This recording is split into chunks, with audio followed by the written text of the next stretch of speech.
Halo teman-teman, saya Puakaso dari Sulawesi. Biasanya saya bicara soal konten, tapi hari ini saya mau bicara soal desa saya. Soal hak rakyat yang hampir tertahan, bukan karena kita malas, bukan karena kita tidak punya rencana, tapi karena aturan baru.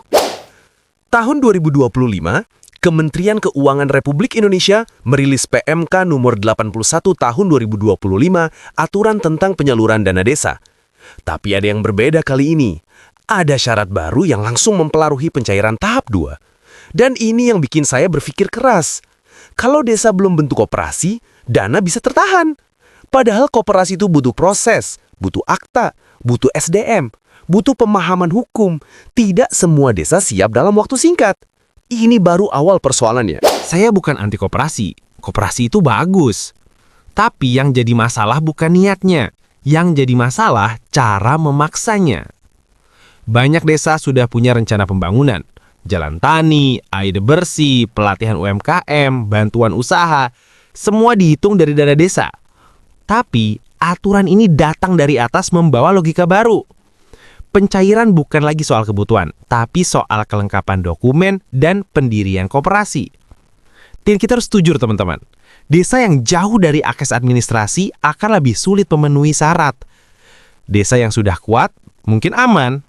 Yang kecil, yang terpencil justru bisa kehilangan haknya sendiri.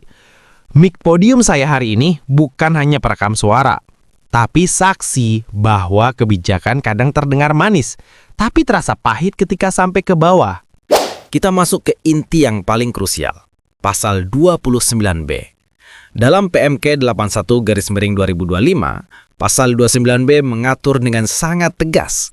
Kalau sampai 17 September 2025, desa belum menyamakan akta koperasi atau bukti pengajuan ke notaris dan juga komitmen dukungan di APBDes, maka penyaluran dana desa tahap 2 ditunda.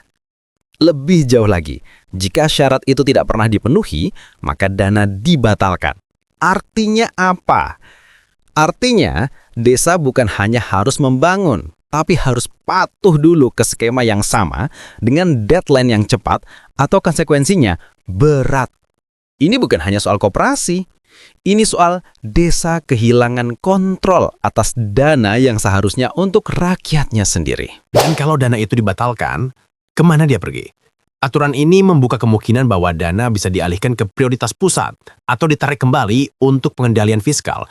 Coba bayangkan ini teman-teman, dana yang seharusnya jadi jalan tani, sumber air bersih, modal UMKM, pelatihan pemuda, tempat belajar anak desa, berubah jadi angka yang kembali ke atas hanya karena satu syarat administratif gagal dipenuhi tepat waktu.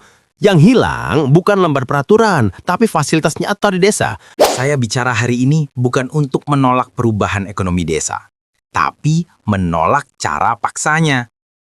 Desa butuh koperasi yang tumbuh dari kesadaran rakyat, bukan didirikan karena takut dan hangus. Jadi, pesan saya sederhana tapi penting. Bangunlah koperasi bersama rakyatnya, bukan jadikan dana sebagai alat tekanannya. Karena mic ini boleh mahal, boleh keren, tapi suara desa jauh lebih penting dari mic-nya. Semoga dari studio kecil ini, suara kritis tetap menyala. Kalau bukan kita yang kawal, siapa lagi? Terima kasih teman-teman.